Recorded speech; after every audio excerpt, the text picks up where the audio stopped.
The 2026 World Cup is over. Mbappe has his golden boot. Spain have their trophy. Brazil went home heartbroken again. And after everything we just witnessed, after the greatest tournament in football history, one question is sitting on every football fan's lips. Is Pelé still the greatest of all time?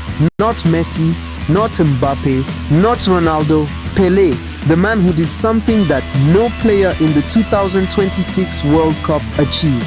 Something no player in the 2022 World Cup achieved. Something no player in any World Cup since 1970 has come close to achieving. He won 3 of them. 3 World Cups. And today, we are going to tell you exactly why the 2026 World Cup just proved, beyond any argument, beyond any debate, that Pele remains the greatest footballer who ever lived. Welcome to Road to New Jersey. This is the final chapter. Let us start at the very beginning. October 23rd, 1940. Tres Corações, Brazil. A boy is born into poverty so deep that his family could not afford a real football. They stuffed socks with newspapers and played on dirt roads. His name was Edson Arantes do Nascimento. The world would call him Pele. By the time he was 15 years old, he was playing professional football for Santos. By 16, he was in Brazil's national squad. By 17, he was the most famous teenager on the planet, Sweden, the FIFA World Cup. Brazil's coach looked at his squad and made a decision that shocked the country. He would start a 17-year-old boy, a teenager, in a World Cup, and what happened next changed football forever. Pelé scored 6 goals in that tournament, 6 as a teenager, including a hat-trick in the semi-final against France, and 2 goals in the final against Sweden. Brazil won 5-2. Pelé collapsed on the pitch in tears after the final whistle, overwhelmed, exhausted, and barely old enough to understand what he had just done. He was 17 years and 249 days old, the youngest player in history to win a World Cup final. That record still stands today. Compare that to 2026. Lamine Yamal, the most gifted teenager in world football right now, won the World Cup with Spain at 18 years old. Remarkable, brilliant, wonderful. Pelé did it a year younger and scored twice in the final. But 1958 was just the beginning. Chile. Pelé arrived as the most feared player on earth. He scored in Brazil's first game against Mexico, set up another, then disaster. In Brazil's second group game, Pelé pulled a muscle and was ruled out for the rest of the tournament. Most players would have been forgotten. Most teams would have collapsed. Brazil won the World Cup anyway. That is the measure of what Pelé had already built. A team so complete, so dominant, so deeply shaped by his influence that they could win the greatest prize in football without him on the pitch. 2 World Cups, 2 winners' medals, and he was not even 22 years old yet. Then came 1966, England, and the moment that could have ended everything. Pelé was targeted, brutally, deliberately, viciously targeted. Bulgarian and Portuguese defenders hacked him down repeatedly, match after match. No protection from referees, no cards, no justice. He left the tournament injured and furious. He told the world he would never play in a World Cup again. He meant it. For 4 years, Pelé carried that anger. 4 years of watching from the outside. 4 years of wondering if his World Cup story was finished. Then 1970 arrived and Pelé changed his mind. Mexico, 1970. The greatest football team ever assembled. That is not an opinion. That is the unanimous verdict of coaches, historians, players and analysts across 56 years of football history.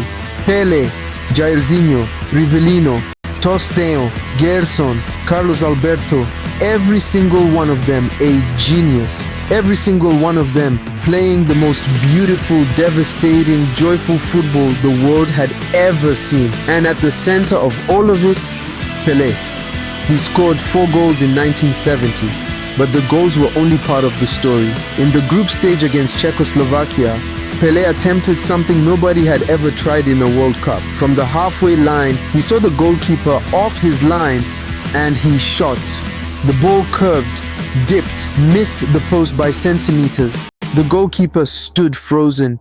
The crowd held its breath. It did not go in, but the attempt alone left the entire world speechless. A shot from 50 meters in a World Cup because Pele looked up and thought he could score. That is who Pele was. Against Uruguay in the semi-final, he pulled off what many people call the greatest dummy in football history. A through ball rolled toward him. The Uruguayan goalkeeper rushed out. Pele let the ball run past him. The goalkeeper committed. Pele sprinted around him, collected the ball at an impossible angle and shot. He missed, narrowly. But nobody cared about the miss, because what he had attempted was something no one had ever seen.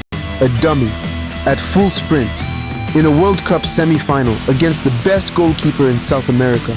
Pure genius. Then came the final. Brazil versus Italy, June 21st, 1970. Pele opened the scoring with a header, leaping above the Italian defender, hanging in the air for what felt like forever, and powering the ball into the net. Brazil won 4-1.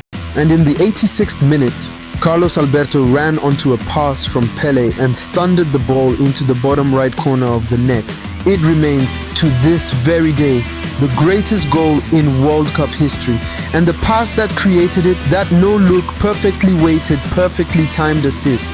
Pele, 3 World Cups, 3 winners' medals, 12 goals across 4 tournaments, an 86% win rate in World Cup matches, the highest of any player with 10 or more appearances ever, and 1,281 goals in 1,363 career appearances, 1,281 goals. Now, let us talk about what the 2026 World Cup just proved about Pele's legacy. Mbappe won the Golden Boot with 10 goals. He is now the all-time leading scorer in World Cup history with 22 career goals. He is 27 years old. He is at the absolute peak of his powers. He has won 2 World Cups, and he is still 1 World Cup behind Pelé.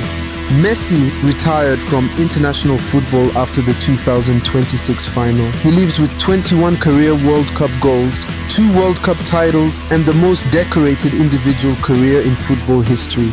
And he is still 1 World Cup behind Pele. Ronaldo played 5 World Cups, scored in every single one, set the record for most World Cup appearances, and finished his career with 1 World Cup title, 2 behind Pelé.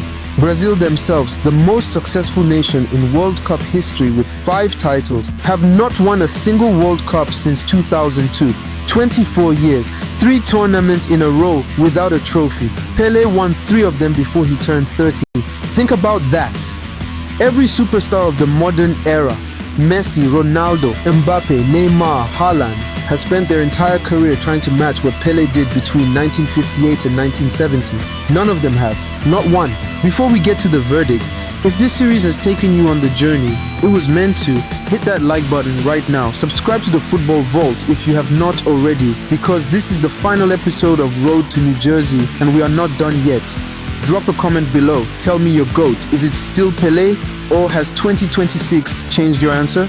Now, the argument people always make against Pelé. You will hear it. You have heard it. He played in a different era. The defenders were not as good. The football was slower. You cannot compare him to modern players. Let us address that honestly. Yes, Pelé played in a different era. He also played without the protection modern players receive. Defenders in the 1950s and 1960s could assault, hack, and brutally foul attackers with almost zero punishment. Pelé was targeted at every tournament. He was kicked out of the 1966 World Cup by defenders who treated him like a training cone. He came back in 1970 and produced the greatest individual World Cup performance of the 20th century. He also played without modern sports science, without nutritionists, without data analysts, without the recovery technology every modern player takes for granted, and he scored 1,281 goals. He played on pitches that modern players would refuse to train on. He traveled to tournaments on propeller planes. He wore boots that weighed 3 times what modern boots weigh. And he won 3 World Cups. Here is the other argument people make. Messi is the GOAT because he won the World Cup and dominated club football for 20 years. Messi is extraordinary, the most gifted footballer I have ever watched. The numbers he produced at Barcelona, 6 Ballon d'Or awards, 10 La Liga titles, 4 Champions League trophies are staggering. And he won his World Cup in 2022, finally, beautifully, deservedly. But even Messi himself has never claimed to be greater than Pele. In 2021, Messi was asked directly. He said Pelé is the greatest of all time. He did not hesitate. The man who many people consider the greatest player of the modern era looked at Pelé's record and said, "No, I agree with him." Here is the verdict. After 2026, Mbappe winning the Golden Boot with 10 goals is the greatest individual scoring tournament since Gerd Müller in 1970. It is extraordinary, historic. It cements Mbappe as the greatest active player on the planet. But Mbappe now needs to win one more World Cup just to draw level with Pele.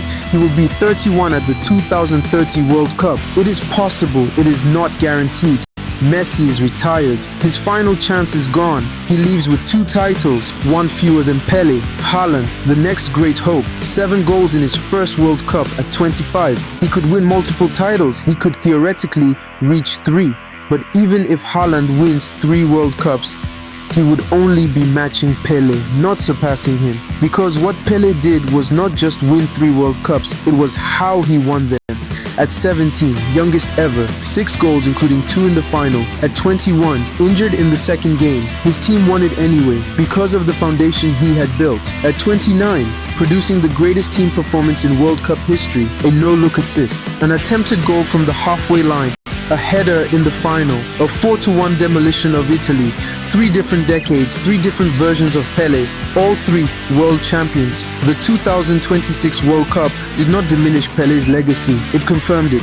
Because after watching the greatest collection of modern talent ever assembled at a single tournament, after watching Mbappe score 10 goals, after watching Messi's final chapter end in tears in New Jersey, the record still stands. 3 World Cups, one man, Pele, the greatest footballer who ever lived. This has been Road to New Jersey. Every episode, every team, every story.